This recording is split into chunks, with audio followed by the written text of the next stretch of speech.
본문의 오늘 하나님의 말씀은 마태복음 5장 43절에서 48절 말씀까지 제가 봉독해 드리겠습니다.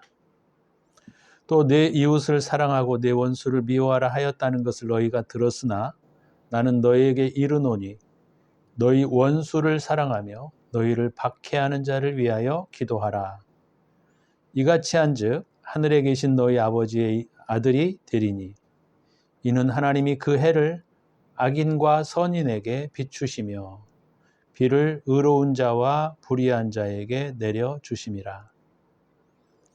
너희가 너희를 사랑하는 자를 사랑하면 무슨 상이 있으리요? 세리도 이같이 아니하느냐? 또 너희가 너희 형제에게만 무난하면 남보다 더하는 것이 무엇이냐? 이방인들도 이같이 아니하느냐? 그러므로 하늘에 계신 너희 아버지의 온전하심과 같이 너희도 온전하라. 아멘. 오늘 본문의 중심으로 원수를 사랑하라 라고 하는 제목으로 함께 말씀을 나누고자 합니다. 본문의 내용은 지난주와 약간 좀 이어지는 면이 없지 않아 있습니다.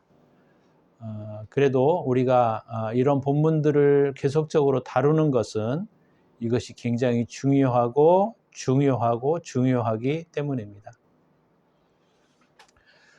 우리가 살아갈 때 가장 핵심적으로 다루어야 할 것들이 뭐냐면 이웃을 사랑하는 거예요. 남을 사랑하는 겁니다.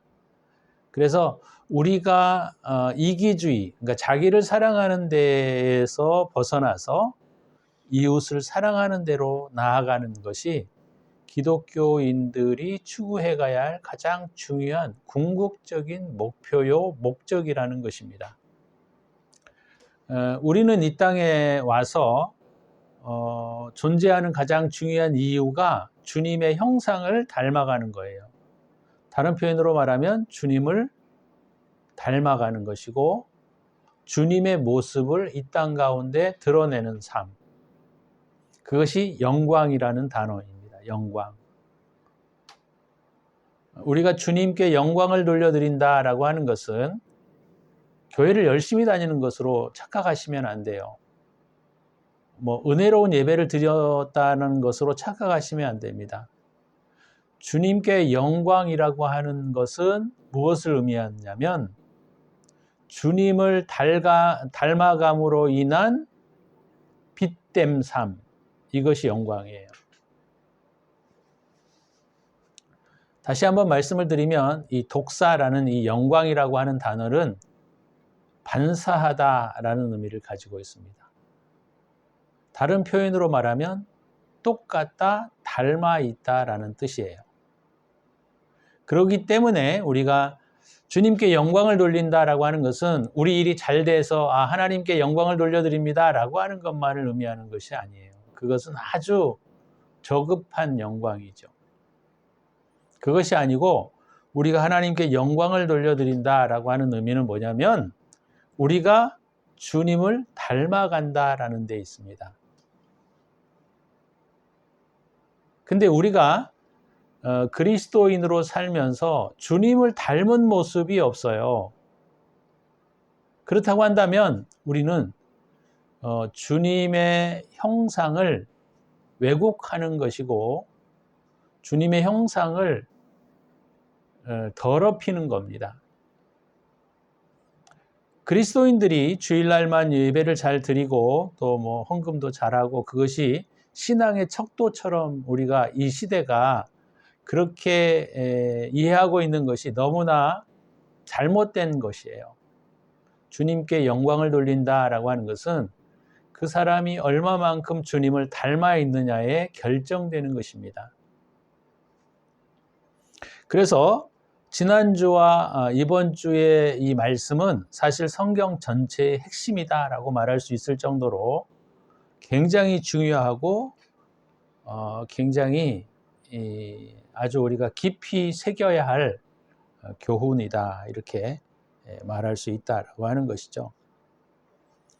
저는 지지난주까지 내면을 위한 여행에서 필요한 우리가 갖추어야 할 자질들이 무엇인가에 대해서도 우리가 함께 살펴보았고, 또 이것은 이제 우리가 실전의 삶 속에서 실전적인 삶의 형태 속에서 우리가 어떻게 싸워가야 하는지, 어떻게 변화되어 가야 하는지에 대한 부분들을 우리에게 지적해주고 있기 때문에 지난주와 이번 주의 본문은 우리에게 굉장히 중요한 것입니다. 또 주님께서도 이 부분에 대해서 굉장히 중요하게 다루고 계세요. 성경 전체가 이 부분들을 다루고 있는 내용이기도 하죠. 그래서 사실 마태복음 5장에 있는 이 내용들은 우리가 지난주와 이번 주에 살피는 것은 핵심적인 이야기예요. 핵심에서 우리가 벗어나게 된다면 우리는 굉장히 좀 변방만 두들기다가 가는 그런 인생이 될 수도 있습니다.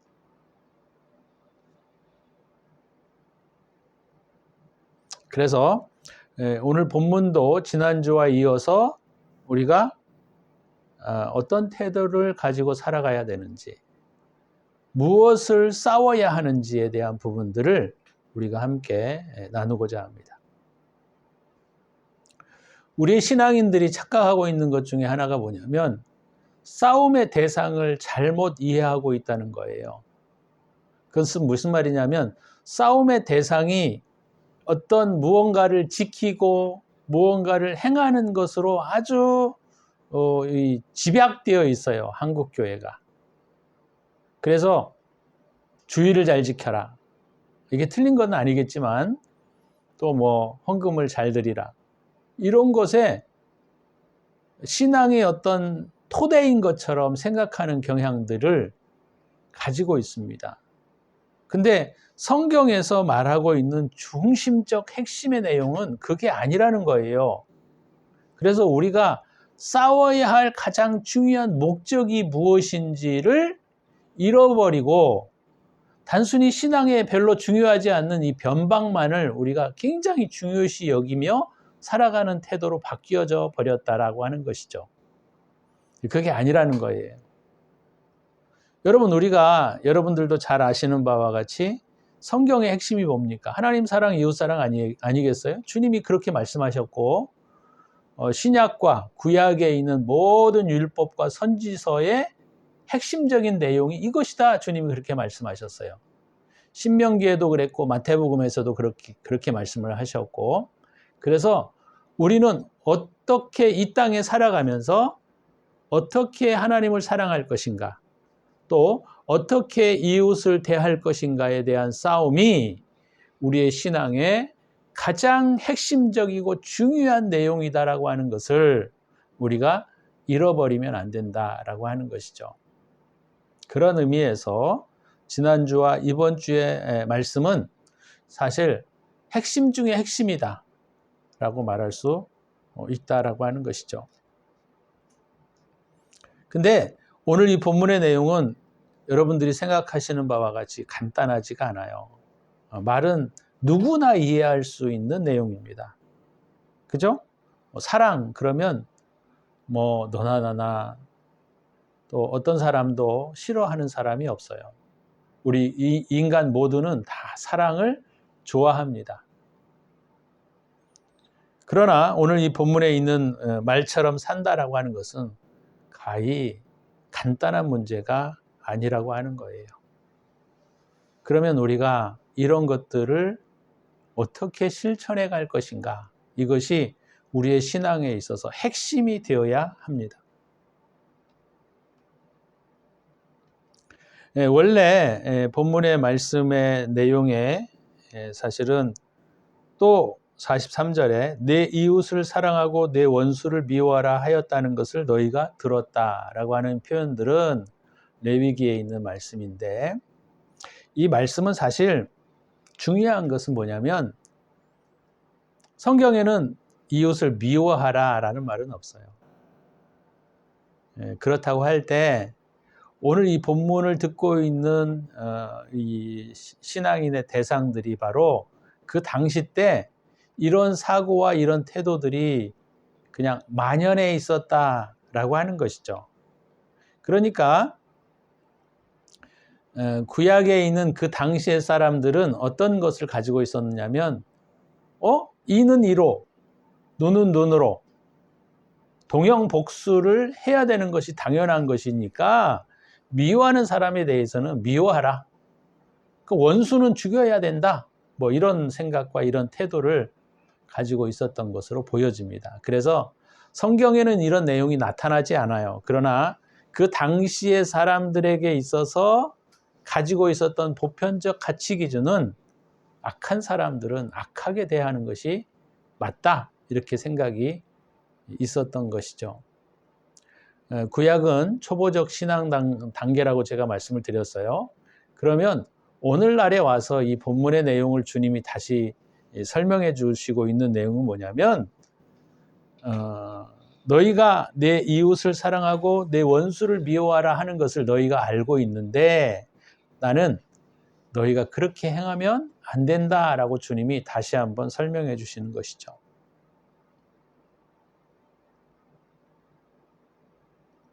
그래서 자 44절에도 나는 너희에게 이르노니 너희 원수를 사랑하며 너희를 박해하는 자를 위하여 기도하라. 이것이 성경 전체에 있는 내용 중에 가장 핵심적인 부분들이에요. 근데 이게 너무 어렵다는 거예요. 그리고 보편적 가치 기준을 가지고 있는 사람들은 이건 절대로 행할 수 없는 내용입니다. 그렇잖아요? 여러분, 여러분을 미워하는 사람들을 사랑할 수 있습니까? 여러분에게 물질적, 정신적 손해를 끼치는 사람들에게 사랑할 수 있습니까? 사랑할 수 없어요. 어려운 것이죠. 그럼 원수에 대한 정의에 대한 부분들을 우리가 한번 잠깐 생각해 볼 필요가 있다는 거예요. 어떤 사람이 원수인가? 첫 번째는 불특정 다수의 적이 있어요.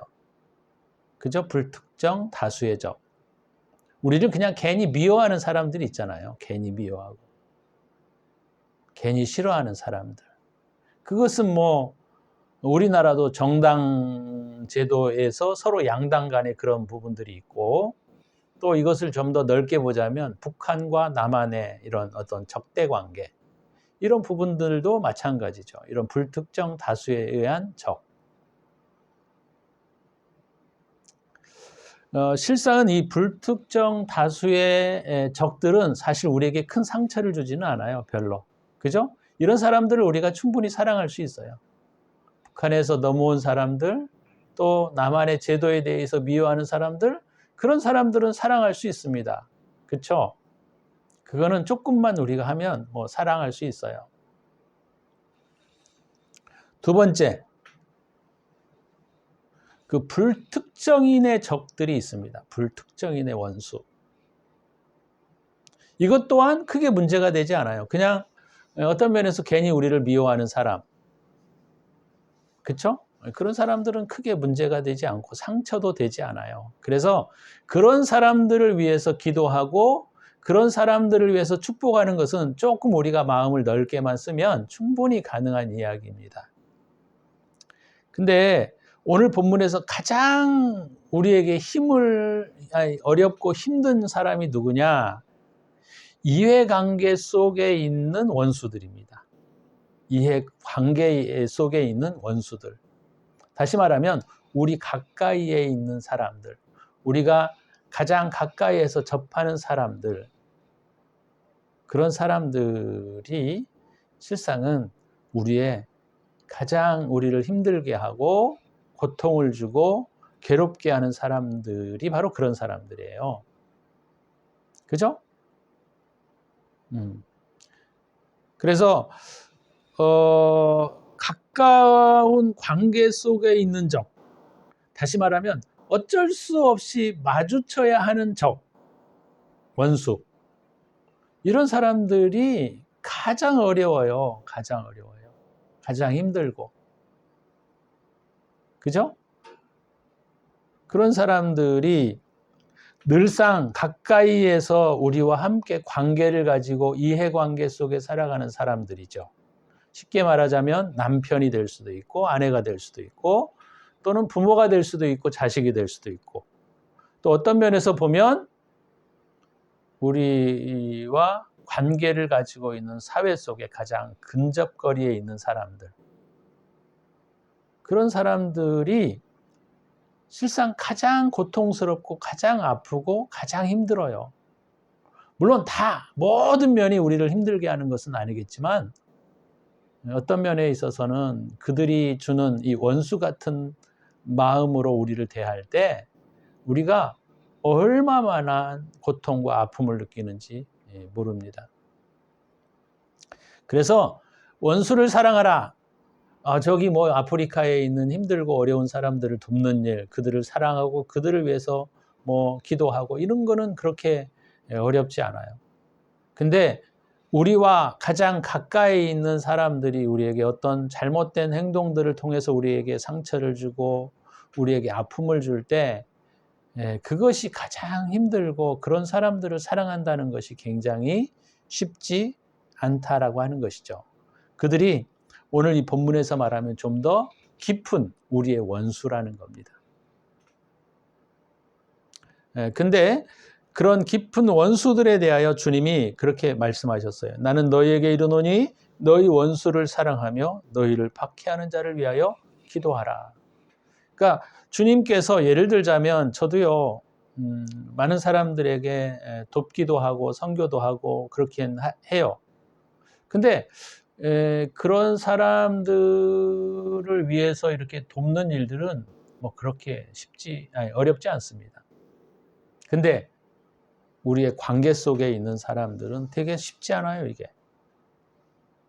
그래서 그러면 이런 사람들을 우리가 사랑해야 될 터인데 주님이 그냥 그런 사람들을 위해서 사랑하고 축복해주고 기도해주라는 거예요.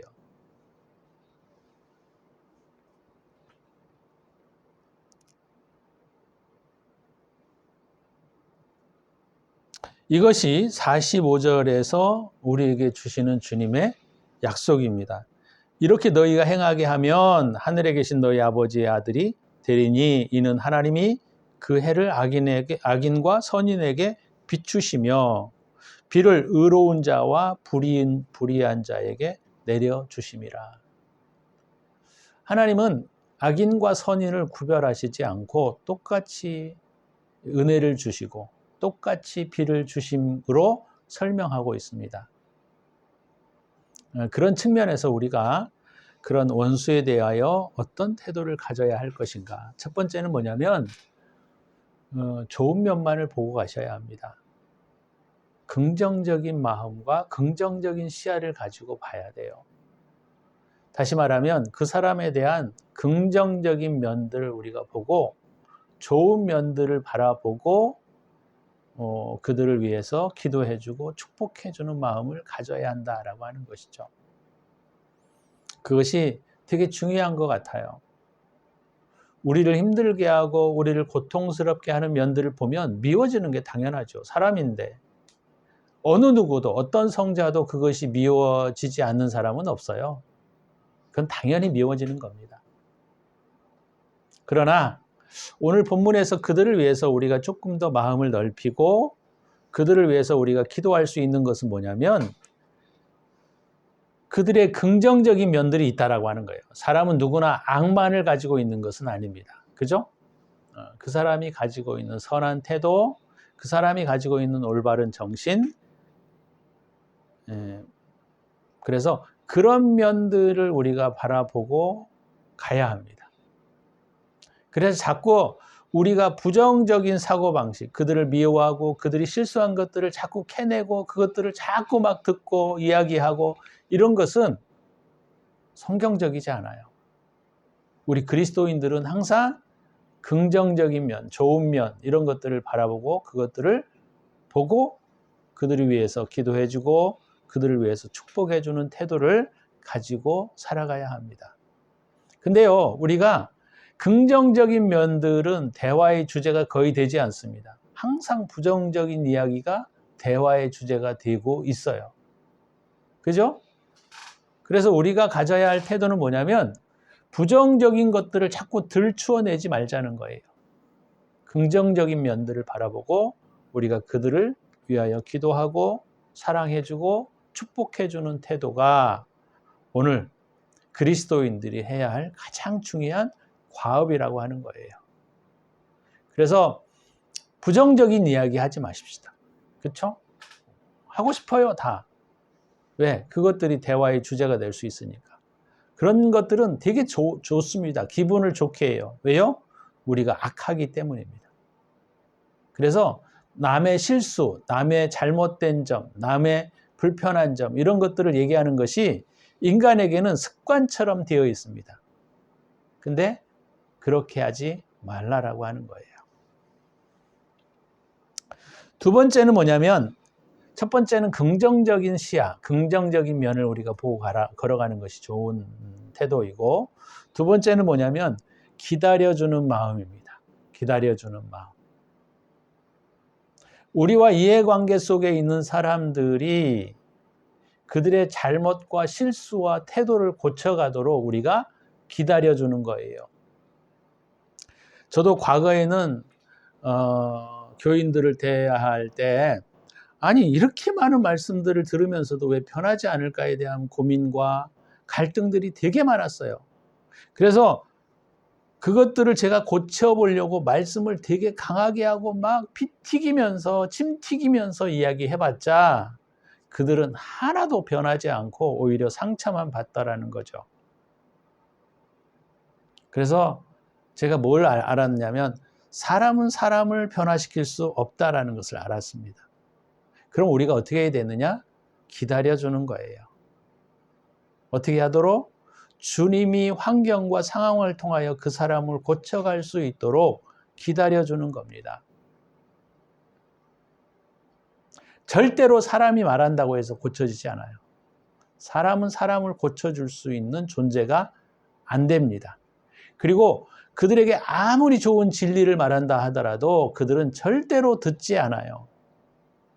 그런데 제가 이렇게 이제 사역을 많이 해오면서 보는 것이 바로 뭐냐면 그들이 고통을 당할 때, 그들이 어려움을 겪어갈 때, 그들이 아파하게 될 때 무엇을 보게 되느냐면 그들이 그런 말들에 대하여 관심을 갖게 되더라는 것이죠.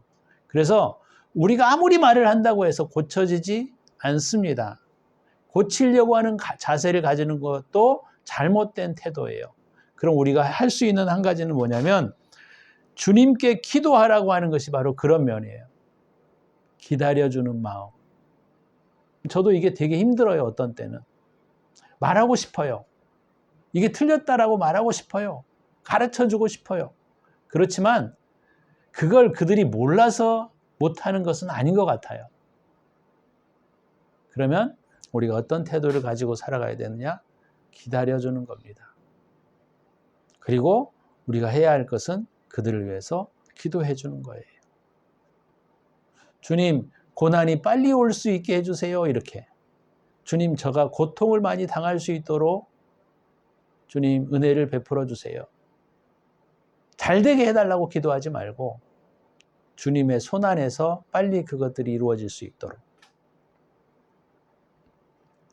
그것이 원수들에 대한 우리와 이해관계를 가지고 있는 원수에 대한 태도를 어떻게 가져야 할 것인가를 오늘 본문을 통해서 우리가 배우게 되는 거예요. 첫 번째는 뭐라고요? 긍정적인 면들을 보고 갑시다.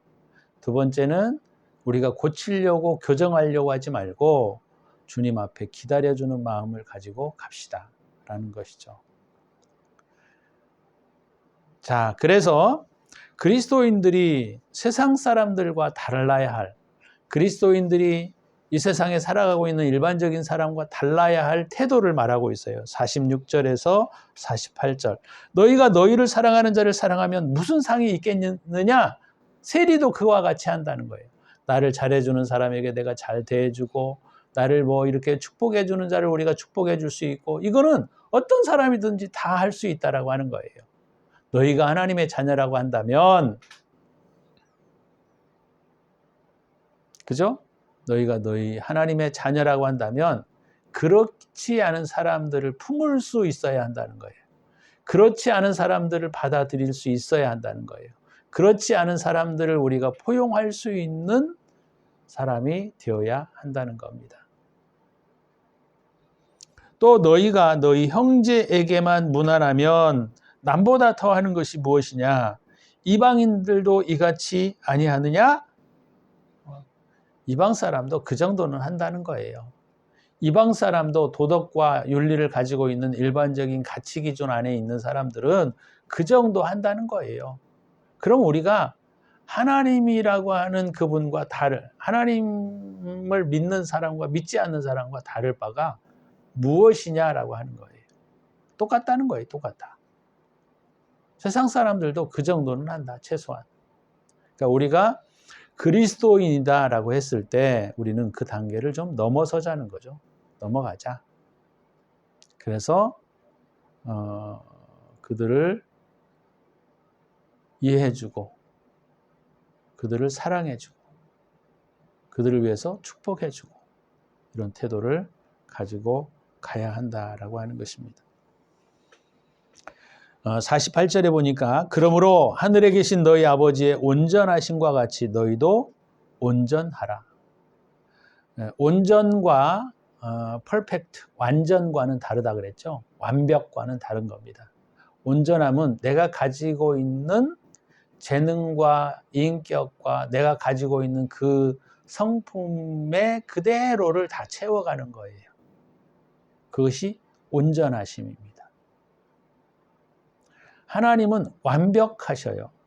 그죠? 완벽하고 온전하세요. 우리는 온전해야 합니다. 우리는 완벽을 추구해 가지만 온전해야 하고 하나님은 완벽하시자 온전하세요. 우리는 완벽하지 않습니다. 우리는 온전해야 되는 거예요. 그래서 지난주에 제가 뭐라 그랬습니까? 우리가 위대한 일을 하려고 하지 말고 위대한 사람이 되어야 한다는 거예요. 마태복음 6장에서도 제가 자꾸 말씀을 드리지만 우리가 쌓은 선이 있어야 그 쌓은 선만큼 일을 할 수 있는 것이지 그 선을 넘어가는 것은 오버라는 겁니다. 저와 여러분들이 오늘 말씀을 생각하시면서 우리가 주님이 온전하신 것 같이 주님은 완벽하고 온전하세요. 우리는 완벽하지 않지만 내가 가지고 있는 충분의 그 성품, 태도, 성향, 인격 이 안에서 충만한 상태가 되어가도록 애를 쓰셔야 한다는 겁니다. 저와 여러분들이 오늘 이 말씀의 중심적 내용, 원수를 사랑하라. 그들을 포용하고 용납하라. 그들의 긍정적인 면만을 바라보고 걸어가자. 그리고 그들을 위해서 기다려주자. 안 되면 할 수 없어요. 안 되면 할 수 없어요. 그렇지만 우리가 가져야 할 태도는 그들을 교정하려고 하지 말고 그들을 주님 앞에 기다려주는 마음과 태도를 가지고 걸어가는 저와 여러분이 되시기를 주의 이름으로 축원합니다. 기도할 때 오늘 말씀을 중심으로 잘못된 태도를 가졌던 것들 회개하시고 또 여러분들이 아마 가장 마음 아파하고 힘들어하는 사람들이 주변에 있을 거예요. 그런 사람들에 대하여 불평하고 했던 죄들 회개하시고 오늘 우리가 주님 앞에 긍정적인 마음과 태도를 가지고 걸어갈 수 있도록 도와달라고 같이 기도하도록 하겠습니다. 기도합니다.